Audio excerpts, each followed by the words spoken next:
Okay, so I can connect. Not quite.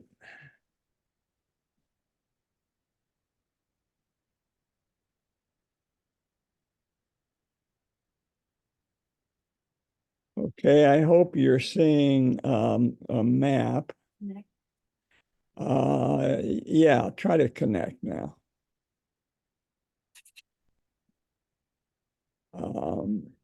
And I hope you're seeing a big map.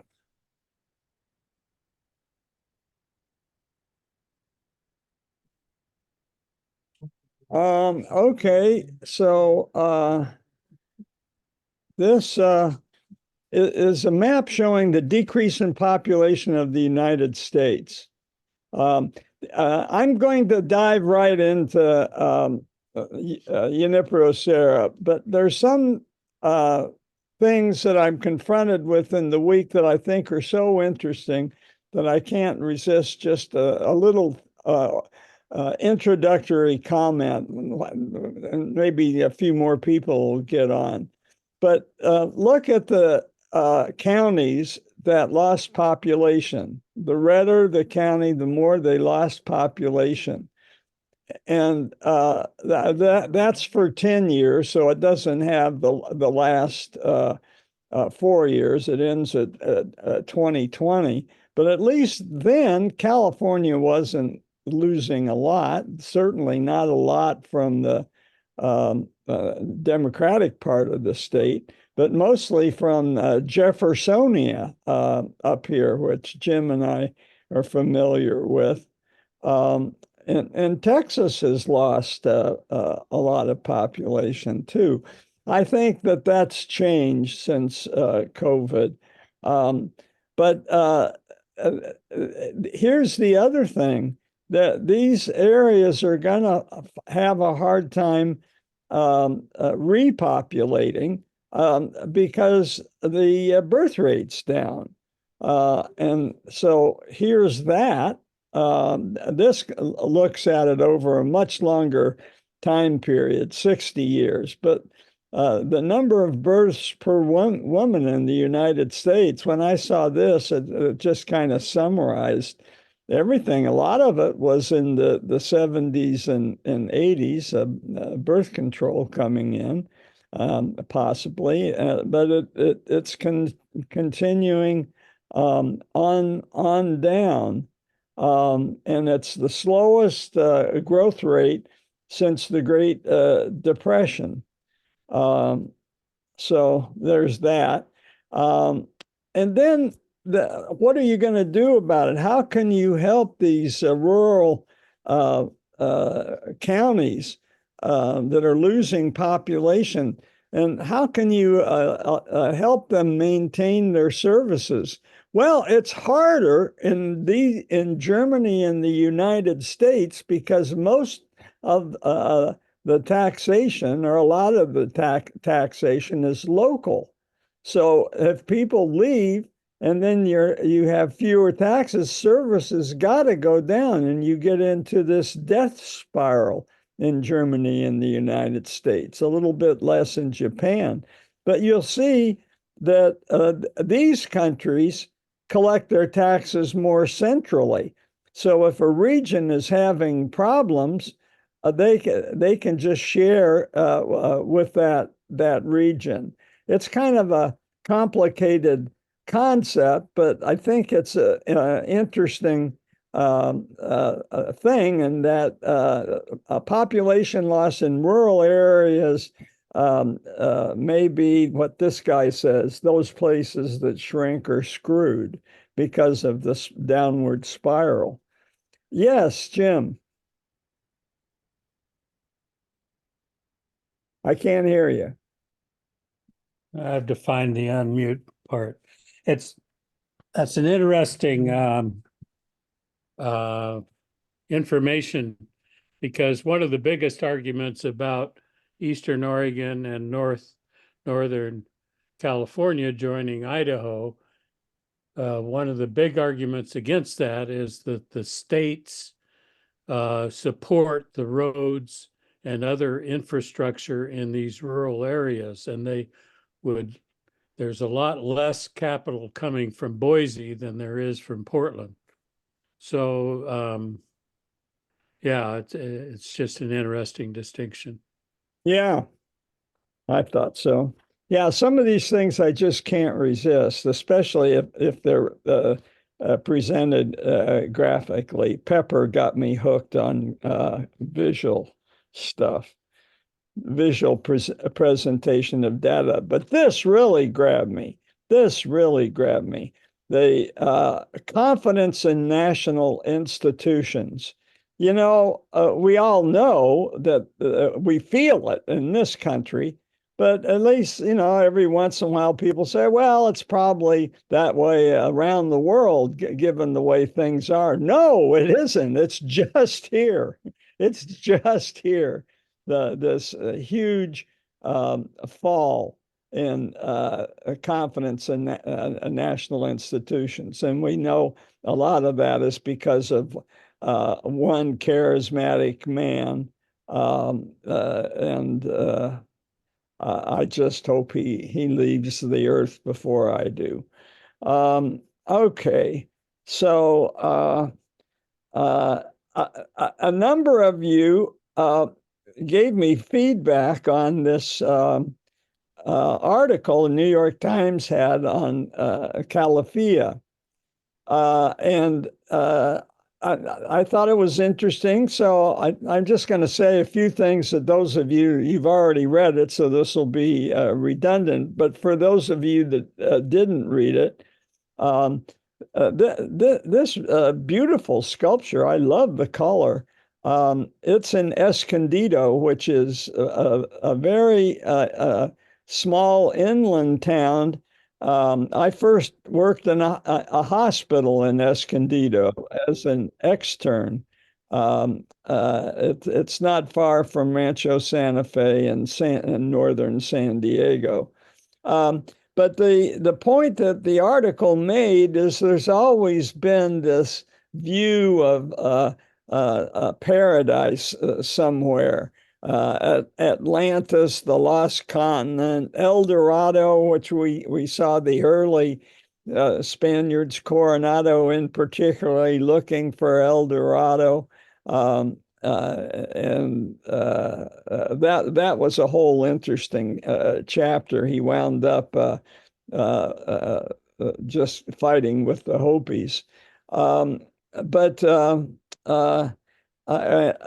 then as Bob pointed out quite early, where was Calafia from? It was thought that she was from Baja California, and everybody thought it was an island for the longest time, including Cortez, who went halfway up the West Coast.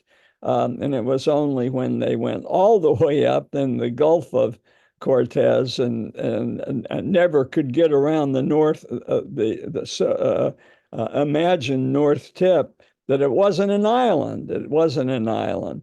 I thought the article also made a connection I hadn't made before, that linked to the word caliph, which is a theological term in Islam. And Islam played a big role in this novel, Las Sergas de Esplanadian. But we've gone over that before. We don't have to go over it again. But I think there were 4 of you that forwarded that to me, so I thought it was worth a further mention. And then within the article, they mentioned other depictions of Calafia. This one is a big mural up in Sacramento by Lucille Layton. Yeah. Note on the side panels, just a note of a few things. The flags, I think this is just like an early explorer flag. This, I think, is the Mexican flag, which is an evolution of the Spanish flag. Of course, the bear flag revolt flag, and of course, we still got the grizzly bear. I was listening to a podcast on the history of the grizzly bear in California, and oh my gosh, they were the top of the food chain for centuries and centuries. And that was a real thing, and there are a lot of interesting stories which we'll tell when we get to the American part where they come in and exterminate them. Um, and then this series of people all have a story. I think miners, gold miners, mountain men. Here's probably a Mexicano with a guitar. By the way, I'm reading 2 years before the Mast about Richard Dana, who about 70 years after Junipero Serra is on a sailing a clipper ship that's trading, and he compliments the music that he hears in Mexico. He thinks that they're great musicians. It's one of his favorite things about Mexico when the ship stops and goes into port. And this is Calafia, as done by this muralist in the Mayan style, the Mayan profile, the Mayan headdress. So I thought that was interesting. And the couple that you saw at the bottom, they were a working class a couple looking forward to the peaceful progress in the state of California. It was created in 1937 in the WPA, which I finally memorized, stands for Works Progress Administration. It was damaged in a 1971 earthquake, but it's still up there. It was repaired and moved to a different room in the Senate committee room. The creator was the first woman to win a major project. Lucille Lloyd, though, somehow I cut off her picture. Sorry about that.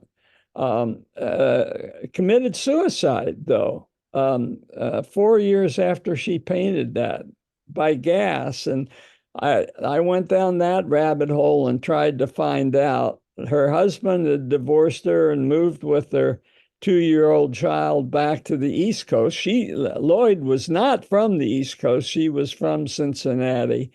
And she remarried, but the second marriage didn't work. Boy, I'm sorry I didn't get the picture in the right place. And then, of course, there's Diego Rivera, which the article referred to. And you see that Calafia in this picture is holding all the treasures of mining, mainly, of course, the gold. And in the left hand, there is all the fruits that grow in the Central Valley. And if you look closely, there's James Marshall, who discovered the gold. Luther Burbank's in there somewhere. I think this is Burbank. A kid playing with the model airplane represents the promise of the future. Et cetera, et cetera. All right. So I feel like that interlude was justified because it is about California, and I've been trying to focus on getting back to California, being distracted by the world coming apart at the seams. And where did we leave off? We left off with Sarah accepting the mission to extend the El Camino Real to the north. Now, he's being used by Spain. They just want him to go up and proselytize and get the Indians to move into missions so they can grow the food, because they know they're not going to be able to get enough settlers up there to grow food. For who? For the soldiers who are going to start the forts that they're going to rely on to scare the Russians and keep the Russians from coming down. So it's a preemptive thing to build the presidios full of soldiers, but you got to feed them. And so that was how Serra was being used in all this. They had sent over a particular official from Spain that set up and actually built a new city, a new port, San Blas, that was going to be the supply route. And when we talk about San Diego getting resupplied, it's from San Blas by ship, coming around the tip and going over to San Blas, resupplying, getting the riches of Sonora. Who was responsible for that? The Jesuits. We talked about that, right? It was the Jesuits. Father Kino was the best example of the Jesuits. But Spain decided to throw the Jesuits out because they were thought to be loyal to the Vatican before they were loyal to the King of Spain. So that summarizes where we are. This is a more complicated map that shows the full complexity of Mexico's challenge. Remember, Mexico just got this whole central part of America, what we will soon be referring to as the Louisiana Purchase. They had fought in the Barb's here after. Hi, Barb, you're here. Wow. They had fought the 7 Years' War, and France, of course, lost that. But in the arrangement, somehow France switched over to Spain the management of this whole New Spain territory. So the development of California is taking place in the context of all this. So California is important just to stymie the Russians, but they're not the only game in town. That's the point of this map. The other point of this map is just to show how the ships, the supply ships, got up to San Diego. And they, I think as we left so long ago, there were supposed to be 3 supply ships. One took off and went out into the ocean trying to catch the current and circle back to San Diego, and it was never heard of again.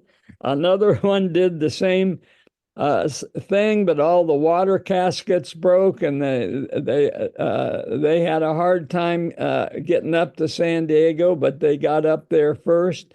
The third ship got caught in a storm, and all its water caskets broke, and so they were forced to skim along the land and go in periodically for fresh water.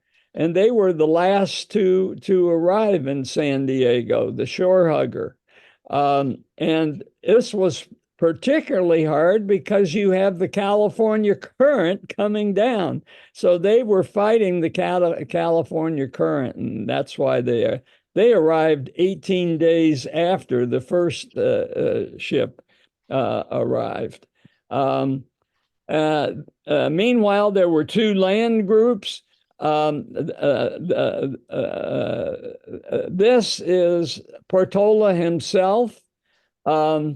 This is actually the second land group because it's the one that has Junipero Serra. I think this is meant to be Serra. The first land group has all the livestock.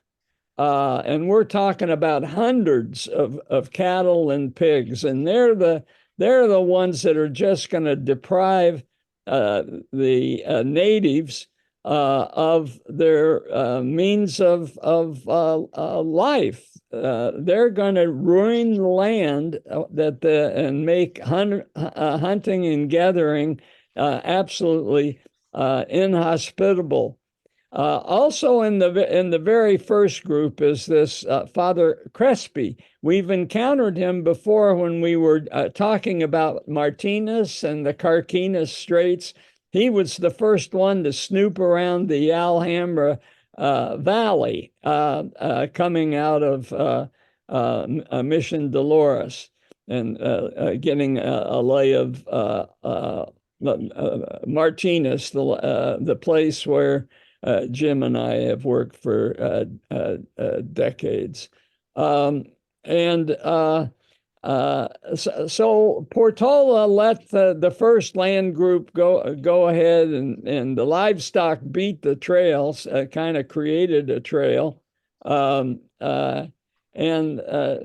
Serra himself, he's depicted on a mule here. We think that this was a mule. You can't be sure. So one boat arrives. 18 days later, a second boat arrives. They've been at sea longer than they thought. Let's just combine the two crews together so we won't go crazy with detail. But the two crews combined were 120. By the time they reached San Diego, only 16 of them were fit. And death had already happened on the ships. At first, the first thing I read said scurvy, but no, it wasn't just scurvy. It was an infectious disease, and I'm going to get to it in just a second. So those two ships, of course, didn't know anything about infection. And they sailed in and they set up the first order of business was to get the sick guys off the ships and onto the beach, and they put up a tent hospital where 3 men died every day. And by the time the land parties got there, the land took much longer for the land parties to get there. There were over 30 people that had died already. And so one source said if you total it all up, half of the men died on this thing. And they're buried at a place that you can visit in San Diego. And we're going down to San Diego in a couple of months. So we're going to go down and see if we can find Dead Man's Point. It looks pretty nice. Anyway, they're on the beach there, these two ships, and one ship hasn't had to wait for the second ship before they even dared to go ashore. Why? Because it was the second ship that had most of the soldiers and most of the weapons.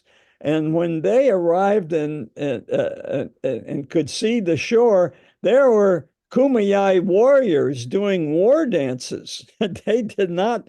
They were trying to convince this expedition to not land in the first place.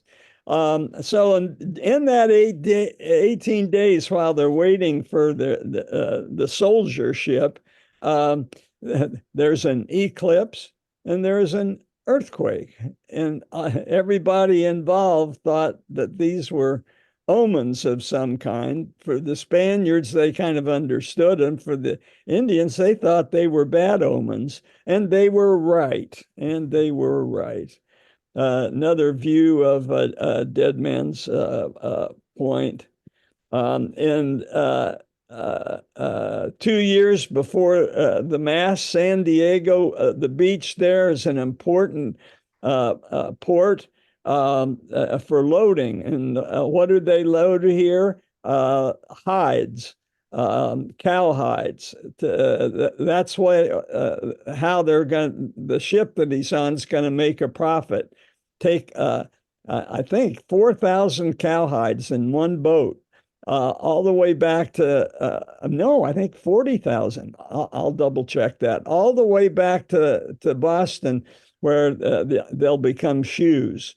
And the San Diego beach was a pretty hospitable beach for loading cowhides. A lot of other beaches further up were not at all hospitable. So each sailing company had a complex like this, a compound like this, where they could eat and sleep and have manpower ready whenever a ship came in that needed more hides. The hides had to be brought down from up on the plateau and loaded down the boat.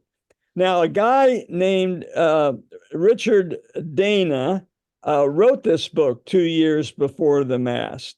So he's going to be coming into San Diego 70 years after Serra.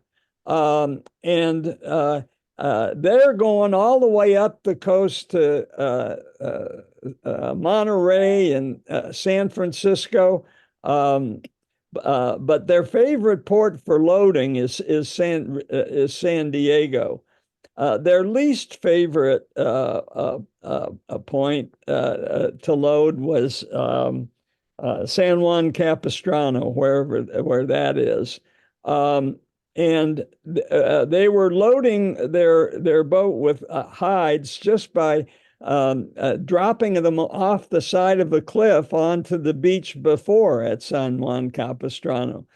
Richard Dana, who wrote the book, and he was a Harvard graduate. He was an Ivy League guy, and he wrote the book. It's quite an interesting book.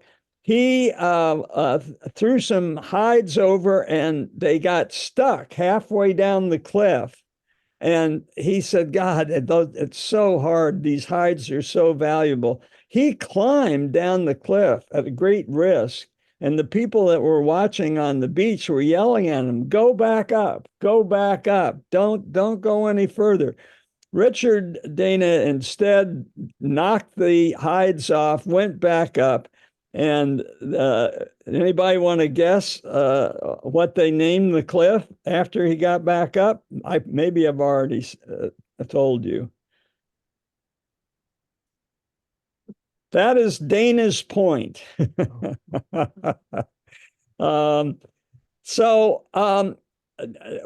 got the two ships there. They're desperate. Already 30 men have died. As many are sick, laying on the beach in a hospital. The first land party gets there and says, hey, great success. Both ships are there. No problem. But just to review, the first overland party, they had 50 men on horseback, or 25. I can't be sure. I don't want to get balled up in these statistics. And the soldiers were called leather jackets because they used varying thicknesses of leather on their person or on their horse as shields that would repel any kind of Native American arrow. They had 20 Cochimi with them, And you may remember that. I'll remind you where they came from in Baja. They were the great success story for the missionaries, the Jesuits. They converted a lot of Cochimi. And as I said before, they had 100 pack mules with cattle, pigs. They aroused so much dust that all the Native Americans knew something terrible was happening because of these dust storms.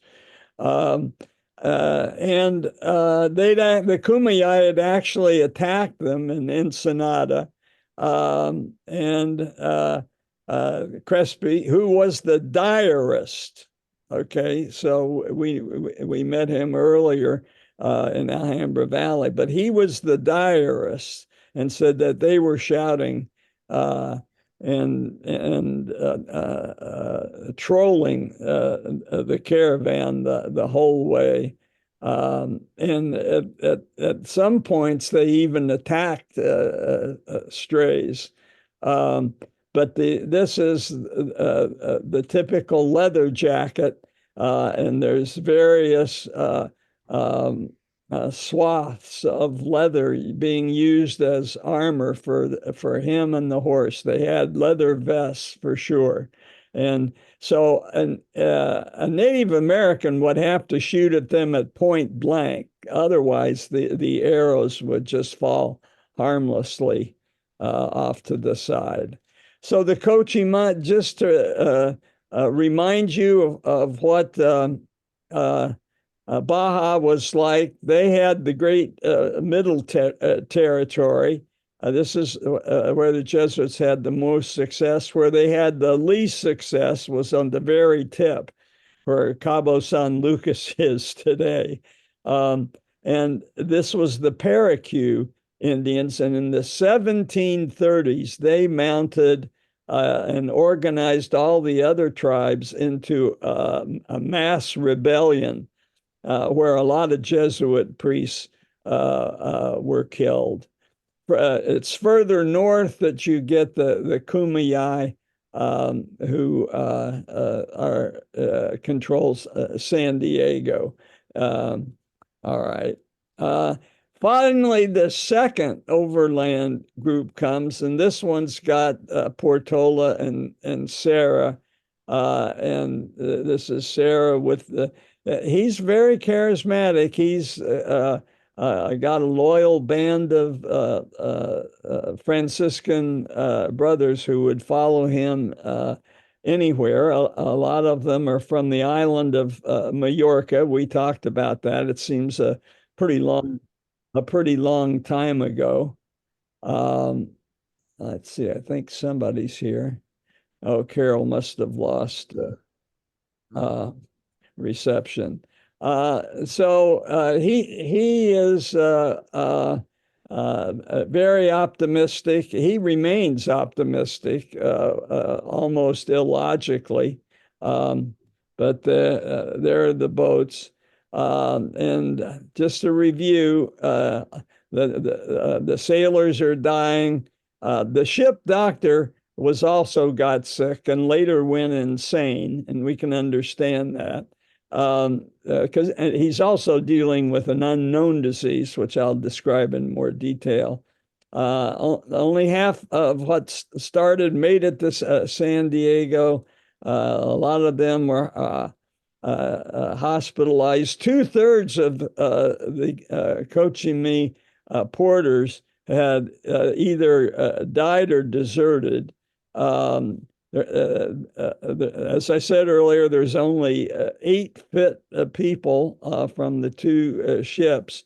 So Portola gets there and realizes he's got a disaster on his hands. This is a disaster. And some people would have just said, okay, this was a bridge too far. Let's just all go back to San Blas. But no, he sends one ship back to San Blas to resupply. and he wants to actually take the other ship up to Monterey.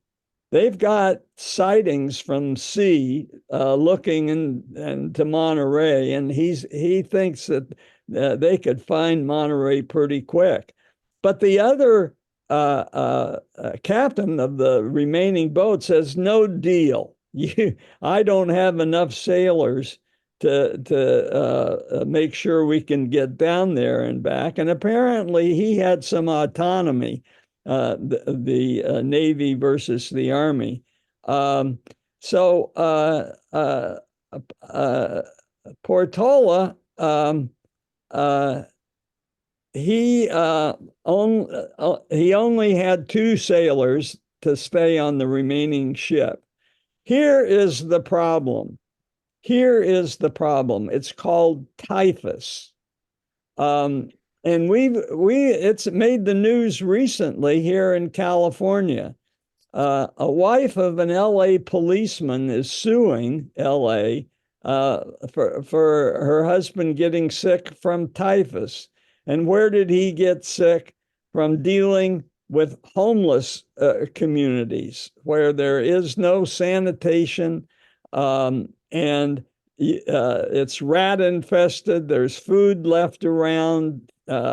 Rats bring these fleas, and they bring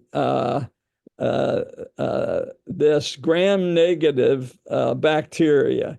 The Japanese know it firsthand because it's mainly a tropical disease, and we have it in California in mites and chiggers that survive in what's called scrub vegetation.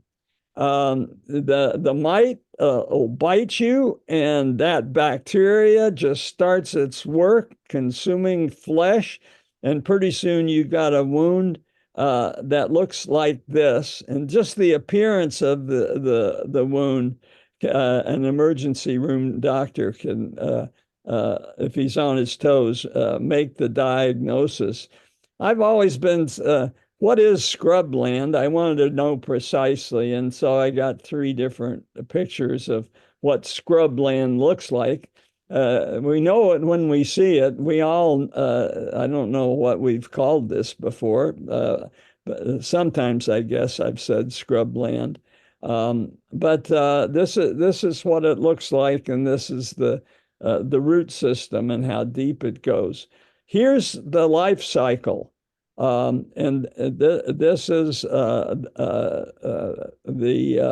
mite that carries the bacteria, and the vectors involved, and how they feed in, and the different stages of the mite, from little babies to big adults. But you go outside, you're barefoot. I don't know if it gets into the bottom of the feet. Some parasites do.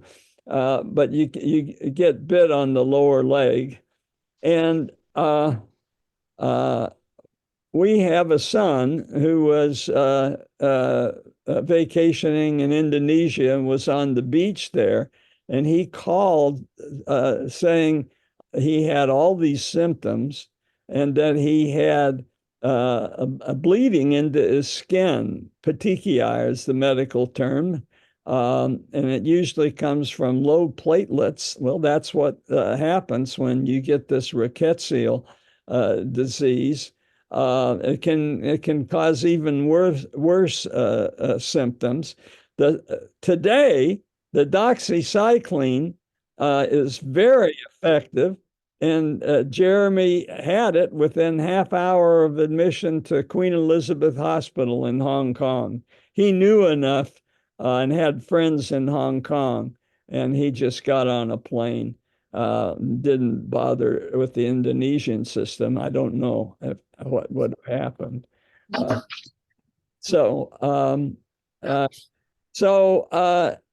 Portola wanted to go to Monterey, lickety-split. He didn't seem to care about the health of his remaining guys. Bob. Doxycycline rings a bell in the early days of COVID treatment in the UK. Maybe not. I am. We'll leave that. Let's carry on with Portola. Yeah. I don't think so. But all right. We'll see. Well, we'll report soon. Um, so now our guy Portola, he says I'm going up to Monterey. I've walked all the way, rode my horse all the way up here from Baja. So he took 35 mounted soldiers, the Cochima, orders 10 mule drivers, altogether 60 to 70 people and 100 mules. Not quite as many as there were as he approached San Diego from the south, but now he's going to be well supplied going up to Monterey. And this is new, a new experience. Nobody had ever found Monterey by land. Monterey had only been found by sea.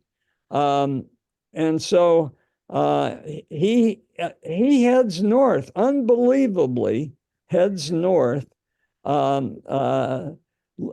leaving all these sick men laying on the beach with a skeleton crew and Indians of unknown motivation.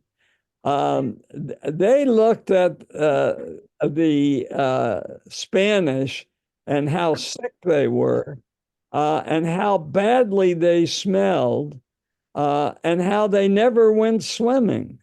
The Spanish wouldn't, and the Kumeyaay were like people that live in San Diego now, in the water all the time. And they thought that there was some connection between this Christianity and how sick these people were. And they did not respect them at all. Of course, they had yet to taste the ill effects of gunfire, so they pantomimed soldiers using their guns and going boom. They'd heard about people like Coronado. It didn't take long for those tales to make the rounds, even from a far distance as Coronado. And they were curious about the stuff, right? The metal, the glass, the jewelry, because they didn't have that stuff. They were even interested in raiding the sails that were being used as a hospital tent. So the setup here was really bad. It was a setup for a revolt. Meanwhile, Portola has made it all the way up to what we call Los Angeles, but it wasn't called Los Angeles then. They crossed the river, and Crespi noted that it was the festival day of our Queen of the Angels.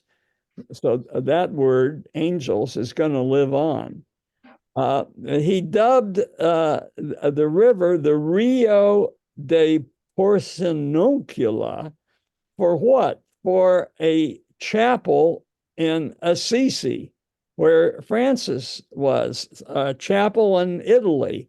And so the full name of the city that eventually grew up there was Nuestra Señora de Los Angeles de la Porciuncula. or LA. The river they found, we don't think of a river in LA, but there is one. And here's how it flows. And it flows. We have friends that live right near Glendale. And so when we visit them, we go down for a picnic lunch on the river in Glendale. And there has been a recent movement to reclaim the river so more people can go and have picnics. So Cabrillo had been where Portola is riding 230 years earlier on land, on the mainland. Had encountered the Channel Island culture, which we know is one of the oldest cultures, them being the first people to make it down from Siberia. And this territory is the Chumash and the Tongva people. And I just am showing this again because all the names we're familiar with are Chumash origin. All these names here that just roll off our tongue, and these people have been here at least 11,000 years. You can't see much, but here's Santa Catalina, where Homer's ancestor was a miner. And soon Portola was among the Chumash. In contrast, the Chumash welcomed the Spanish. They had a lot more self-confidence, the Chumash, and they had already a lot more stuff. So it was a very different experience. And they maybe even remembered 160 years had passed since the hairy white-jawed men had appeared in giant canoes. And every once in a while, they may have seen one of the Manila galleons floating by way out in the ocean. It's like a UFO sighting. But now, with Portola arriving himself on a horse, you had a six-legged creature that was there in the flesh.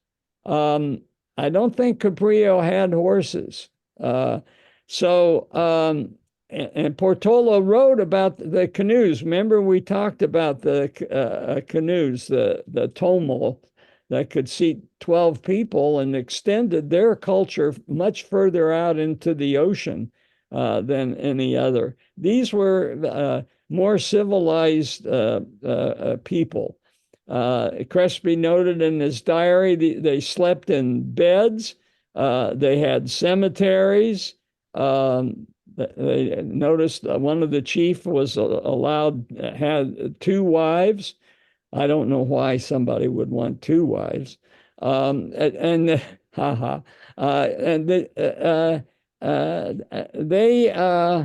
were amazed that these new people that were coming through. And this is how they were living at the time.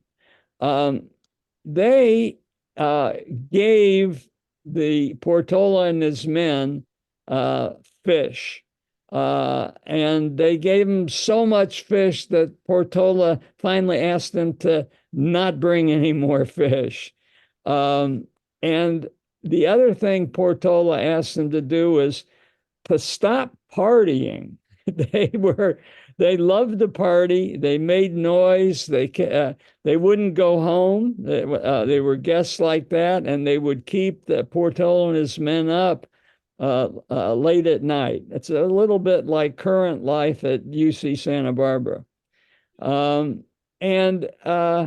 I'm just saying what I already said. Crespi said it. The noise was sufficient to rip out our eardrums. The soldiers, they were afraid that the horses might stampede. So this is more of the same. But Crespi also noticed that there was some non-binary behavior. They had a transgender, the Chumash, a transgender tradition. And I don't know if any of you remember in Little Big Man, there was clearly a transgender, and I think it was commented on during the movie. I don't know if it was Dustin Hoffman that noted it, but the Chumash called them the Aki, which has been translated as third gender people. So non-binary, they called third gender. Take your pick. And this was Little Big Man was looking at the Cheyenne culture. And the name of the character was Two Spirit. So that was interesting. But here's the thing. Portola finds Monterey, but he thinks he hasn't. And why is that? He got, and Rudy will know this because he was standing right on the peninsula where this mystery unfolded. Vizcaino had gone, let me make sure I get this right. Vizcaino had gone in the spring where all the rivers were running. So Portola however, is there in our Mediterranean fall, where we're not having much river flow. And the two rivers are parentheses for Point Pinos, or what we call Silomar, where Rudy recently was. And here is Point Pinos. It's sticking out right here, and Silomar is somewhere in there. And what are the two rivers? One is the Carmel River, which flows in the spring when Vizcaino was there, but doesn't flow in October when Portola's there.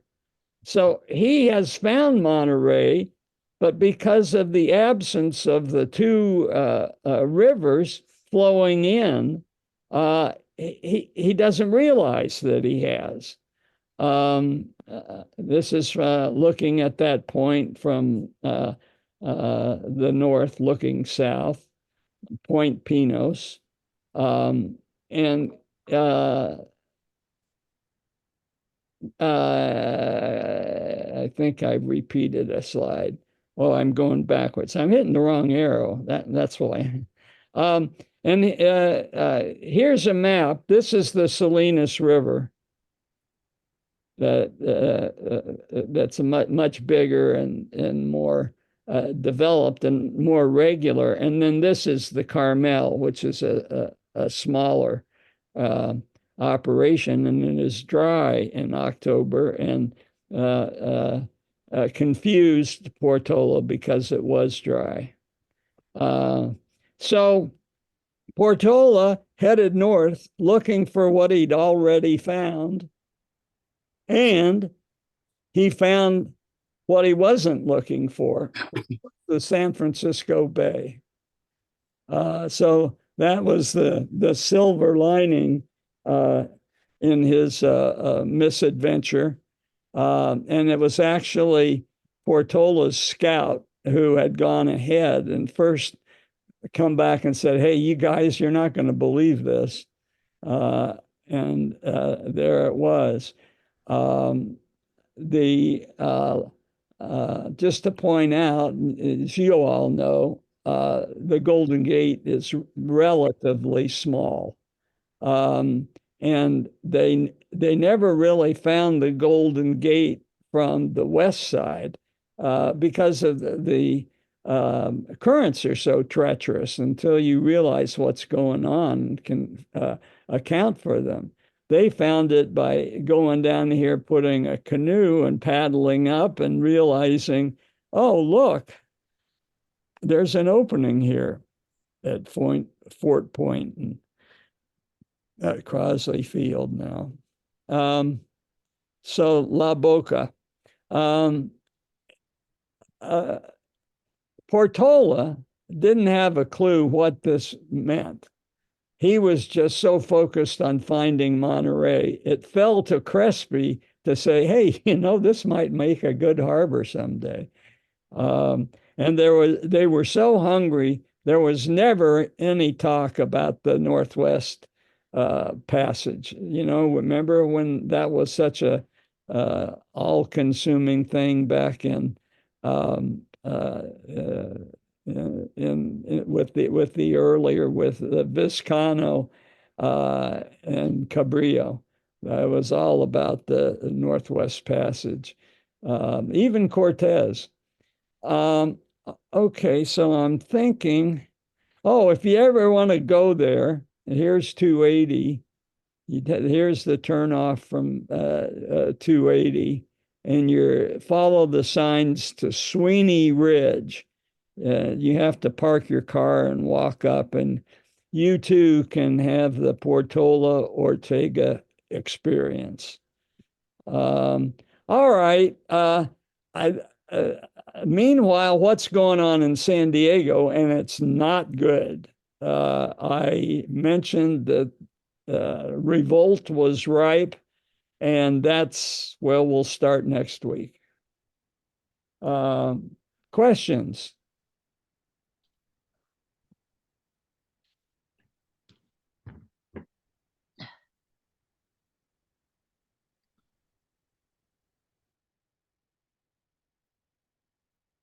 No questions.